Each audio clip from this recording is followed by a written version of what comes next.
Hey YouTubers, I have a really fascinating pistol right here. A lot of you recognize it as the Liberator. Its official designation was the FP-45, but it did go by the Woolworth gun, was another name. FP-45 was the initials for Flare Projector 45. And I'll get into why it was called a flare projector in a minute. This is the box, and I'd go ahead and say this is actually a reproduction from Vintage Ordinance Company, LLC.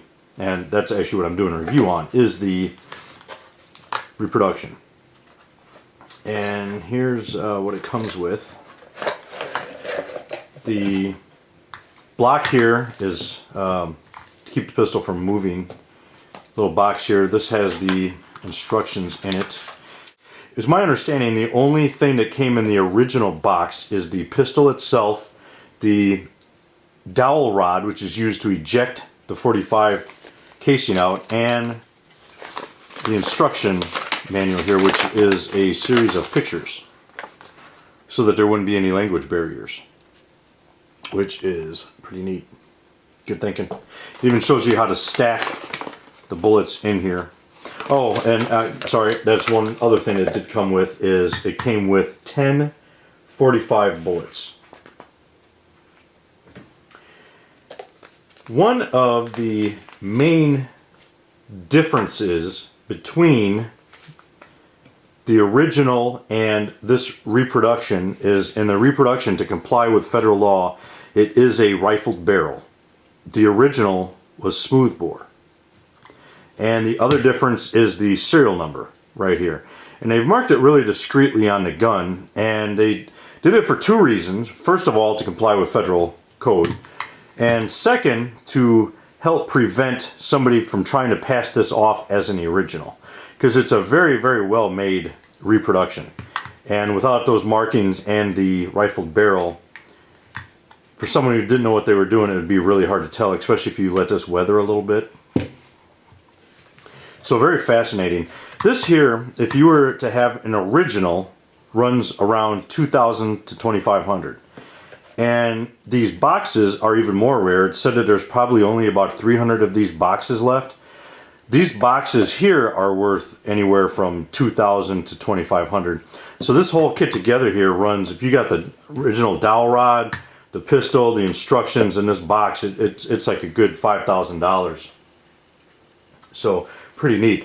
And I guess I was watching a video, I guess they even have some boxes that are unopened, never been opened, and they come with x-rays to prove that this is what's inside, and if you were to ever open them, you would find the original ammunition in here. And the ammo was, see if I remember off the top of my head, it was 1942 Frankfurt Arsenal, I believe. Very fascinating pistol. My sources, by the way, before I forget, there's an article in the NRA by Bruce Canfield. That's one of my sources, and the other source is off the Vintage Ordinance Company website. And just a little smattering of info I got off Wikipedia also. So to fire this gun, first of all, you would take the slide out, and I don't have any ammo in here, but you pull out your ammo. 10 rounds in here, as I said. Pull the cocking handle back, turn it 90 degrees. When you do that, be very careful for the web of your hand. I've got it caught several times in here and it does not feel good. Pull this up, stick your round in, push it down, and turn this, and it's ready to go. If you pull the trigger, it will fire. If you drop it, it will fire. Or at least the original did. I can't say that with this. But there is no safety on this. If this moves forward, if you were to release the trigger and just let it sit there, this firing pin is actually resting on the primer of the cartridge. So any jostling around, it could fire. There is no safety on this other than if you were to keep it at this 90-degree position here. Now, supposedly, the original ones, even if you were to keep it in this position, since they are worn, you can actually bump these and it will move over into the firing position and fire. Some of the original ones did not have this guide rod on here, from my understanding.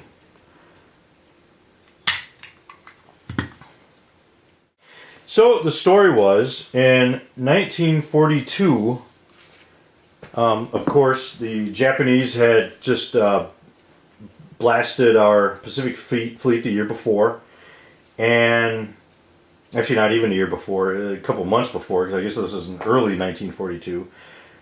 Most of Europe was either taken over or in the process of being taken over by the Nazis. And supposedly in March of 1942, a Polish military attaché requested for the Allies to provide arms to populations of German-occupied countries. So the Army's Joint Psychological Warfare Committee was tasked with devising a plan to develop this arm. The intent was to make a disposable handgun that a resistance fighter or person behind enemy lines could use to dispatch an enemy soldier and take his rifle or submachine gun, which would undoubtedly be more effective. And the second factor is believed that this would be a huge degradation of morale with enemy forces, knowing that these pistols were in the population. So the Army contacted Inland Manufacture Division of General Motors to develop the new pistol, and their chief designer, George Hyde, was the one assigned the project. And as I said, it was called the flare projector, FP-45, to conceal the nature of the project. This is one of the most top secret projects ever. This simple pistol here, one of the most top secret projects in our military history, or in our country's history. In the engineering drawings, to further mislead, this was called a tube and this was called a yoke. So around the time that after they had designed this, developed it, Inland was manufacturing the M1 carbine and was kind of up to their elbows in that. So they switched the further development and eventual production of it into the GM's guide lamp division. And the guide lamp had done extensive fabrication of stamped metal automotive components, so this was kind of right up their alley. And in May 15th of 1942, Guide Lamp was granted a contract for the manufacture of 1 million of these guns. So 300 workers who were sworn to secrecy began production on the second week of June 1942. They worked, according to the NRA article, 24 hours a day, 7 days a week, and 1 million guns were completed August 21st, which was 10 weeks later. And it was calculated, using these numbers, that it took the average assembly time per pistol was 6.6 seconds. And the article joked that this kind of gave this was like the first time ever that that any pistol could be produced faster than it could actually be loaded and fired. I don't know if that's true, because it doesn't take me quite 6.6 seconds to load and fire, but it's a funny joke. It's kind of hard to believe it only took 6.6 seconds. Like I said, that's an average. Each Liberator had to be fired at least once to satisfy the inspection requirements, and then they took a few random samples and fired them as many as 50 times. When they did this, they discovered that none of them would ever last more than 50 shots due to their fragile nature.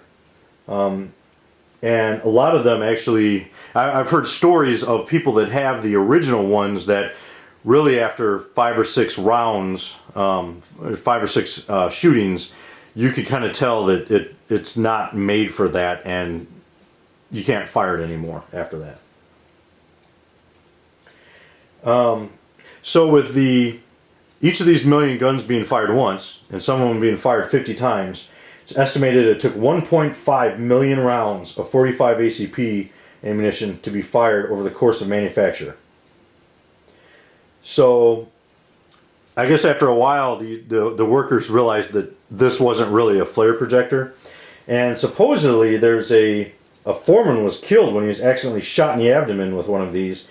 But the official story was that he was injured due to a malfunctioning piece of equipment. So, as you can imagine, the original smooth bores of these, now, and I've read a couple different accounts of this. Most of the accounts say that it's not accurate. One of the accounts, one historian from the NRA said you actually had to walk up and touch the person. When I fired mine, it actually grew pretty decent. Now, the first round I fired did not hit the target, all right? But then the subsequent rounds did. And it was actually, you know, if it was a man-sized target, it would have hit the person fairly dead center of the torso where I would have been aiming. It's pretty close to the target, so, and I do have that on video. But supposedly the originals keyholed as soon as the bullet left the barrel. Flying downrange sideways, whatever. Now, I have heard other accounts. There's a book out on the Liberator. I don't have the author's name off the top of my head. You can Google it. He said that there are actual pictures of the original pistol firing and hitting a target several times 50 yards away. Now, I can't really speak to this. I didn't shoot mine that far, so, but that's his account. Now, the originals were, of course, as I said before, completely unmarked. Some of them did have a single letter stamped on the inside of the grip. But this gun was designed to be more or less disposable. So the finish on it, it wasn't meant for long-term survivability, so a durable finish was not needed. And in fact, it was determined that they didn't want it to be long-term because, and I'm going to say that we could have learned something from this during Afghanistan in '82 when we gave them Stinger missiles. These were designed, or it would hope that these would actually degrade in jungle and other climates so that they couldn't be used, so that it wouldn't give embarrassment to the United States government in the future. As I said, the whole Stinger boondoggle in Afghanistan would have been nice if they'd have taken note of that. So this is not Parkerized or blued. It's a process actually called bonderized, which is it's commonly applied to galvanized steel and similar metals prior to painting. This, of course, is not painting. But it's a very crude finish that's not, like I said, not intended for long-term survivability. A big misconception about these is that it was used a lot in Europe against the Nazis. Now, there were 1 million of these made. I've heard different estimates. Some people say half of them were actually ended up being thrown into the ocean. I've heard others say more than that. But there's very few actual accounts of this pistol actually being used in Europe. And the whole thing about it being parachuted into France, according to the Liberator book, is a myth. Most of them were used or dropped in the Pacific and used against the Japanese. And they actually have documented photos of Chinese resistance fighters with these tucked in their belt. So, one thing about the box, I don't know if you can tell or not, it's kind of shiny. After it was packed, it was dipped in paraffin. The original price of the gun and packaging was $2.10. It was originally, they wanted it to be under $2. Didn't quite make it. Actually, I think $1.50 is what their initial aim was. Didn't quite make it. It came in at $2.10, and adjusted for inflation, that would be $32 today. Be pretty sweet if you could find or manufacture a pistol for $32 today. But that was the price of it. So this pistol here, 45 ACP. It's 1 pound empty, 1 pound and 9 ounces with the 10 rounds stored in the grip. The overall length is 5 9/16 inch. The width at the grips is 1 inch. Height is approximately 4.9 inches. Barrel length is 4 inches, and sight at radius is 3.8 inches.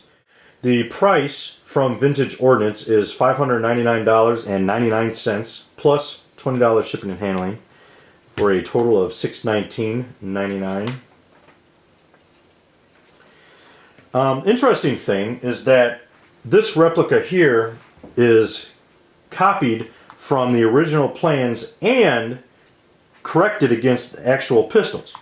And I guess what happened was when these original copies went to wartime design, a lot of times due to the urgency of production and inconsistencies, the finished product, there were inconsistencies between the actual product and the original design.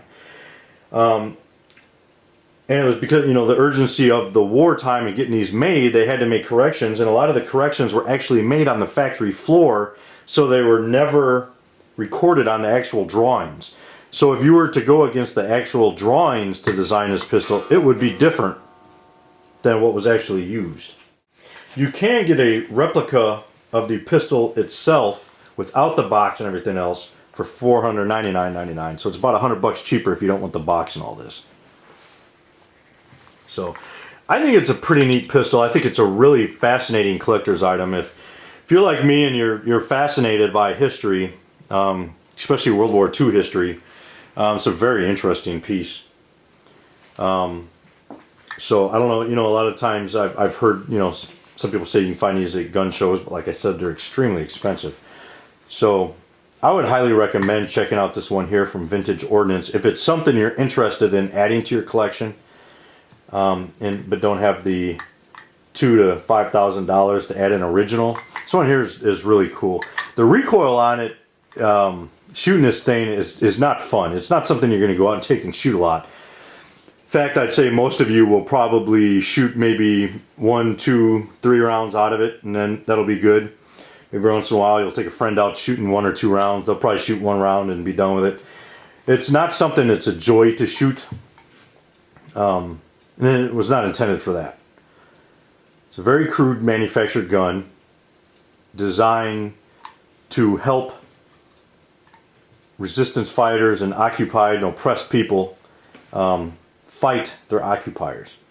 So it's a really cool gun.